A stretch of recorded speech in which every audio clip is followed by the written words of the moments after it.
My name is Casey Conley, and I represent the Knightstown FFA chapter. My topic tonight is Step a Little Lighter, Reduce Your Carbon Footprint. Is there any instructions before I begin? No. Our lives are filled with electrical gadgets, convenience packaging, high-end appliances, fast cars, and the ability to ship a package around the world in one day.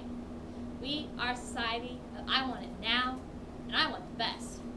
However, this attitude comes with a price for our generation and the generations to follow. That price is the depletion of our resources, increased waste and toxic substances, decreased air and water quality, and the possibility that the quality of life for the next generation will be reduced. Whether you're a fan of global warming or not, one thing is clear. There's a need to step a little lighter and reduce our carbon footprint for future generations. Our carbon footprint is simply noted as the impact of our day-to-day activities on our environment. Those activities include the burning of fossil fuels for transportation, heating, electricity, as well as the production of foods and other products we use throughout our lifetime. Our carbon footprint is calculated by measuring the primary footprint as well as the secondary footprint. The primary footprint calculates direct carbon dioxide emissions from the burning of fossil fuels for transportation, heat, and energy. The secondary carbon footprint measures the indirect CO2 emissions from products we use. Anything manufactured, packaged, transported, or purchased for our use is considered a secondary carbon footprint. To put it simply, the more we buy, the heavier our carbon footprint on our environment. As Americans, we average 20 metric tons per year in carbon emissions, while other industrial nations average only 14 metric tons. It's apparent that people in the United States have an opportunity to make a real difference in reducing their carbon footprint. However, before one can reduce his carbon footprint, one must become aware of the impact of his actions. Recognizing our carbon footprint and creating awareness within our community will lead to a cleaner world for future generations. We need to become aware of the energy used for electricity, oil, and gas, as well as the energy used to produce those must-have items. All those electrical gadgets, food, soda, shoes, and clothing leave a heavy carbon footprint on our world. Agriculture has been a leader in years in its attempts to be good stewards of our resources. Throughout history, agriculture has reduced fuel usage and reduced soil erosion while increasing production. So we, as members of a rural community, need to step up and follow the path of our agricultural leaders and step a little lighter by reducing our carbon footprint one person at a time. Our carbon footprint not only affects climate change or global warming, it affects the whole environment and resources we leave behind for future generations. It's up to us to see that our world and its resources are available for our children and their children.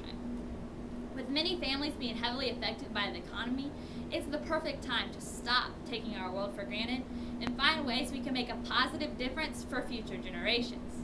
We've heard our president and other government officials state the need and challenge for green industries to emerge and prosper. This is a means of helping our economy while making our part of the world a better place to live. Changes in our stewardship can be small or large. Simple ways we can reduce our carbon footprint include turning off lights, electronics, and other gadgets. Turning our heater or water heater down just 2 degrees in our homes or schools can make a significant difference in individual and community carbon footprints.